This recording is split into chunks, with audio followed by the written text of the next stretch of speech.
Hi, my name's Ben and we are back with another episode uncovering what makes South Canterbury not just an amazing place to visit, but an incredible place to live, work and build a business.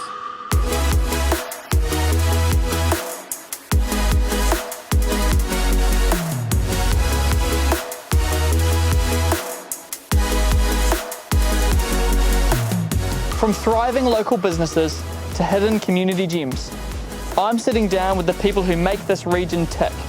Entrepreneurs, creatives, and everyday legends who call South Canterbury home.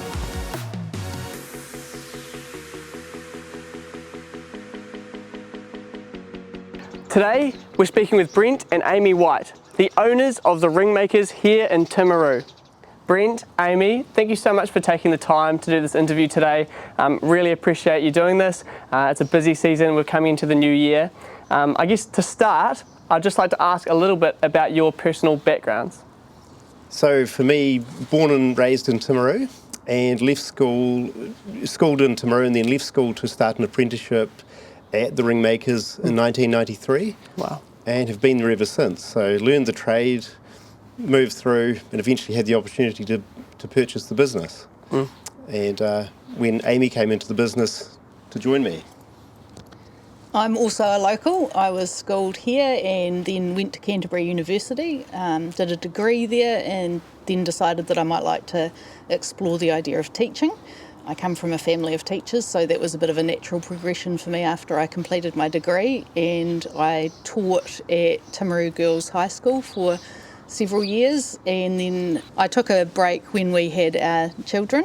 We've got a daughter Olivia and a son George, and I did a little bit of work part-time and a wee bit of relief teaching when our children were young, and then I decided that I didn't really have the personality for part-time teaching. I'm a very all or nothing sort of person, so it didn't really suit me, and I didn't want to go back to teaching full-time. And about that same time, the opportunity to take over the business presented itself, so we decided that I would join Brent in the business. Right, so when you bought into the business, that's when you came on board, is that right? Yes, that's correct. I had no retail experience and no management of stores experience. Yeah, so what was that like for you both, and what year did that happen? That happened in 2016. Funnily enough, we always remember the date that we purchased the business because it was also our wedding anniversary. Oh, wow, that's good to tie them together. It was a big day. Yeah, that's incredible. And what was it like for you, Brent? Obviously, you'd worked in the business for some time.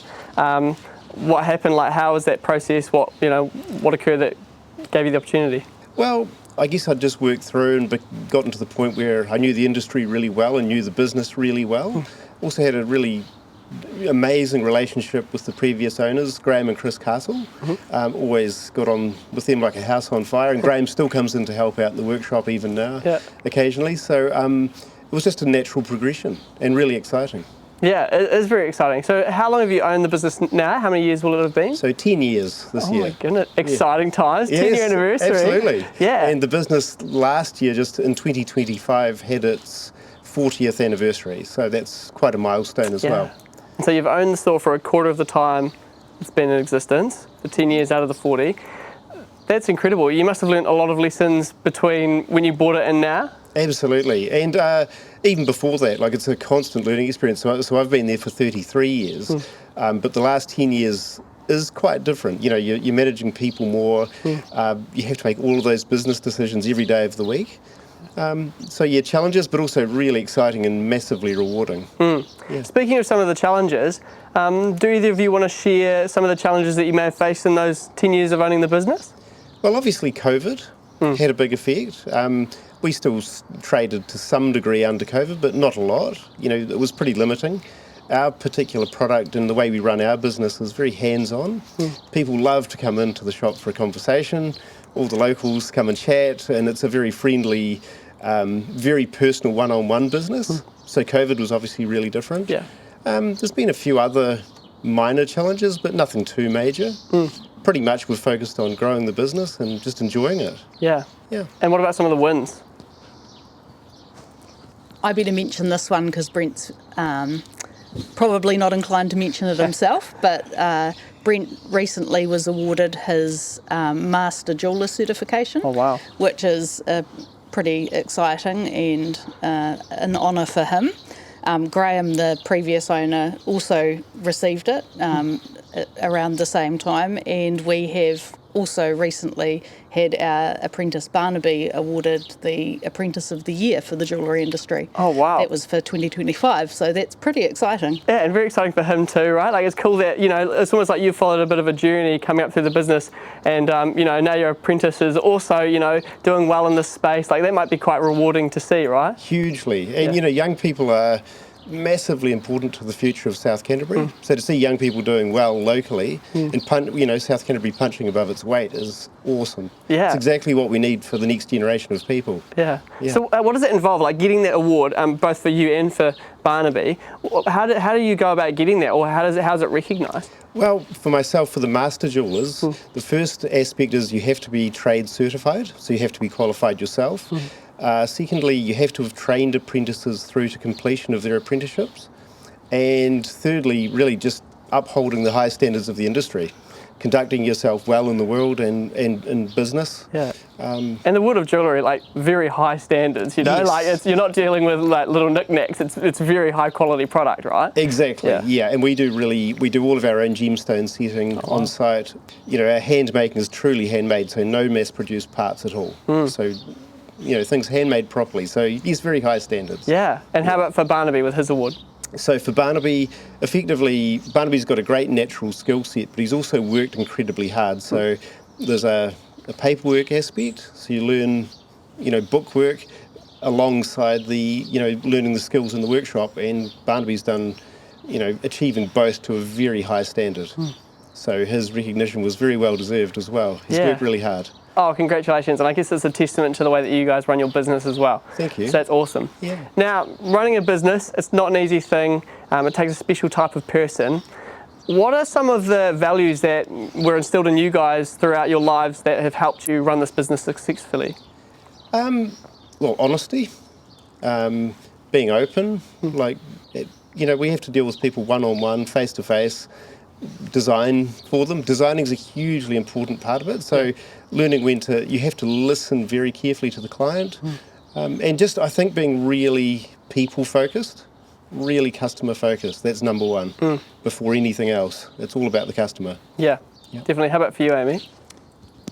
I think I probably carry some of the principles that I adopted in my teaching through to the way that I operate in the store, and we always say to our staff, you know, it's really important to recognise that we're a part of the community, and we try to support the community as much as we can in different ways, and the community come to us, and they'll often, people come into the store and they say, I love supporting a local business.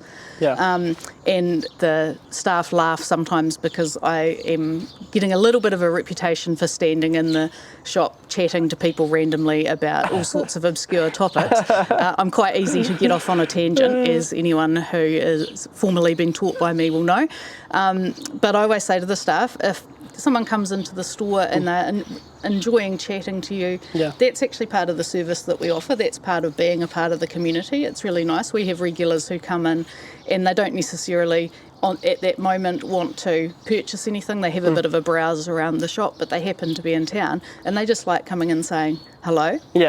And that's part of, you know, when I was teaching, I also had this ethos that if you get the respect of your students and you treat them with respect, everyone works much more positively together. And we treat everything that our customers bring into the store for repairs and that sort of thing as absolutely precious. And it doesn't matter if it's something that's worth $40,000 or it's something worth $14. Everyone, you know, has their treasures, and we really respect people's. Everyone matters.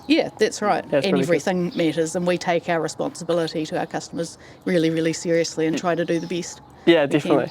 And I should preface this by saying that I don't choose who I interview, the Chamber of Commerce does, so I'm not biased by any means, but I must say that my wife and I, we got our rings made at the Ringmakers for our wedding, and it was a beautiful day, and obviously the rings are a massive part of that. So I've experienced that customer service firsthand, you know, and we've been in a bunch of times since buying other things, you know. Good to keep the wife happy. That's what we like to hear. Yeah, exactly. Yeah. So pretty local, right? Absolutely. Yeah. So I can say, you know, I can also say that the quality of the products are very high. So yeah, definitely, I've experienced it firsthand. Awesome, thank you. Now in South Canterbury, there's a lot to offer. Sometimes people don't know about it. What are some things that you guys feel make South Canterbury such a special place? We love the fact that South Canterbury has so much to offer in itself. We're both, Brent won't probably be offended if I say we're a wee bit nerdy. We're very much book people, and we love music, we love the arts, and we feel really lucky. That's one of the reasons we're in this spot today, is we're really lucky to have such good things like the Egantai Art Gallery. We've got an amazing museum, we've got an amazing library for a place the size that we are. But also, so we're really lucky to have those things that actually on our back doorstep, but we're also wonderfully located so that, you know, we often go to concerts in Christchurch, and we stay at work because, you know, we workaholics, and we stay at work till the absolute last moment we can, based on a calculation of getting to Christchurch and getting into whichever car park we have to go into. Nice. Go to a concert and then drive back, arrive at sort of 1 a.m, and then get up and go to work as usual the next day. We are getting a wee bit older, and it's not getting quite so easy to prise the eyes open in the morning now. But, you know, we're so lucky that we can do that. Yeah. That's so good. Yeah, and yeah, like you said, we're at the art gallery today, Yes. filming this video, and it is really beautiful. Like, even as I was setting up, I was just like, oh man, like I don't come here enough. No. You know, and yeah, it's definitely another aspect of South Canterbury that has a lot to offer. And we love lots of the outdoors aspects as well. Yeah, we both love the outdoors, tramping in the hills and our coastal walks here in Timaru. Banks Peninsula is not far away. There's a lot to do, and we love that. We grew up with it, so it's really a part of our lifestyle. So what would you say to people considering coming and moving to South Canterbury? Well, it's a common thing to say, but you can earn well here, but housing is cheaper, so you can afford to get ahead. It is an amazing place to run a business. There is a massive level of loyalty in South Canterbury. People do support each other. We support, you know, we spend our money in locally owned stores, and people do the same for us. And yeah, nice community feeling. People are friendly. It's wonderful. Yeah, definitely. Yeah, it is a common theme that runs through these interviews, you know, the ability to do well for yourself, but also have the small town feel of knowing everybody and getting things done quickly because you know who can do what. So yeah, definitely. And I think one thing that we probably take for granted, those of us who have spent most of our lives here, is that South Canterbury is still a really, really friendly place. If we've had staff that have moved in either from you know, other places in New Zealand or out of the country, they always comment on how you can be walking up Stafford Street just to pop in somewhere and buy some lunch and everyone says hello to you. You know, lots of people will look at you and smile and say hello. And I've got a brother who lives in the States, and he lived in New York for a while and now lives in San Francisco. But he finds it takes him a minute to get used to it, because when he comes home for periods, he goes into cafes and everyone has a chat, and the lady at the checkout says hello, and everyone sort of talks to you, whereas, you know, some places don't have that anymore, even within New Zealand so much. Yeah, and it is something that we take for granted today, because, I mean, I was born and raised here as well, so it's almost like when you're brought up with it, you just don't know, but it is something that is really, you know, we can boast about it, because you're right, like, I mean, especially in other countries, but also in other places in New Zealand, it's like, you don't get that same friendly feel. No. Yeah, definitely. Now, the front end of the store, I mean, I see what you guys are doing there, and I see a little bit, you know, here and there of, you know, you're resizing rings. But is there anything that maybe people don't know about jewellery or ring making that you could tell us? Well, yes. Like, a lot of people assume that rings are put together from mass-produced parts, or that they arrive partly complete. That's actually not the case. So with hand making, it's literally a bar of metal, whether it be platinum or gold or whichever product, and it's literally turned into the final shapes, all by hand. So whether through a set of rollers, through a draw plate, through hammering, sawing, filing, bending. So yeah, it's maybe not what people expect. It really does start with nothing. Also, a side issue from that is when metal is hand worked and it's rolled and compressed, that toughens the metal a lot, which is why handmade jewellery normally outlasts mass production jewellery by a long time. It's much, much stronger. and tougher. Oh, that is fascinating. I didn't know that at all. No, there you go. And all of that's done in the store? Like you get the piece of metal at the store? Absolutely, yes. Just a blank piece of metal. Everything's completed in our on-site workshop. Oh my goodness. Including gemstone setting. So Yeah. the whole process. We don't outsource any part of the process at all. Man. So all here, right here in Timaru. So that's a big job. It is, yes. And you have to know what you're doing. You can imagine when an apprentice is learning, there are literally thousands upon thousands of different skills to learn to become really good at it. So what's the time? Like say just a regular ring, like maybe, okay, let's say a regular engagement ring, you know, like one gem on top and a couple gems around the side. How long, hours-wise, would that take to make? Well, if it was uninterrupted, which it never is, but if it was uninterrupted, anywhere between probably 4 and 10 hours on average. Yeah. I have made rings that have taken as long as 25 or 30 hours. Really, really complex items with multiple, hundreds of gemstones. At the other end of the scale, a very simple wedding band might take half an hour. So there's a massive variation. Yeah, but definitely a labour of love, right? Like that's a long time to make one thing, you know? You have to be passionate. Yeah. You can't half do it. You can't sort of be half interested. Yeah. To make a really good job, you have to be 100% invested in it. Yeah, but it's really fun. Yeah. Yeah. Now, probably a question more out of my own curiosity. I'm married. My wife and I, we've got one baby and one on the way. What's it like working together as a married couple, but also running a business together? Oh, it's fantastic. It's great. To run a business like ours, it really is a team effort. It's ourselves, plus it's all of our staff, all working together and pulling in the same direction to achieve things. It's really good. We do slightly different things. I'm obviously more workshop focused. Amy is promotion, managing the shop, etc., alongside our other staff. So there's overlap, but we are in different departments. But it means that there's a lot of shorthand. We can have a quick conversation. We understand what each other means, which is actually really helpful. And inevitably, in your spare time, you end up talking about work, but it's deciding where to draw a limit and just not talk about it. Yeah. So that's really important. Yeah. Our daughter has been quite instrumental in that because it sort of naturally just happens. You fall back into talking about work because things pop into your mind at random times of the day. And we often go out for family walks or, go do a wee bit of tramping, day tramps together and stuff. And there's sort of often, we can go about maybe 2 hours usually, I think, and then it just sort of creeps in. But she has been very instrumental in, she's like, no, enough. No work. Yeah. So we try to be very well behaved. But I think, people have often said to me, I could never work with my husband. Oh, it would drive me mad. But I think luckily Brent and I are really super compatible. We have probably in some ways quite similar personalities. But as he said, we have very different roles in the business, but we also have a lot of shared interests. So people are also really surprised that we spend all week together at work, and then we tend to spend all of our weekends together as well. We just get on very well. So it does work out well for us in the business. That's so good. Yeah, and it's awesome. Like and this isn't your whole business, but a lot of your business is selling products to people that are together or couples or people getting ready for weddings, and you guys are doing that as a couple, who are married. That's quite cool. It's cool. And on that front, we have clients that have been with us for 40 years, and so it's really fun seeing a young couple get engaged, and then buy wedding rings, and then 15 years later you're still seeing them. Yeah, it's just amazing. And some of those people have become friends. It's just so neat. We're at the end of the interview. I've got 2 final questions to ask you. The first is, what benefits has your business had being part of the Chamber of Commerce?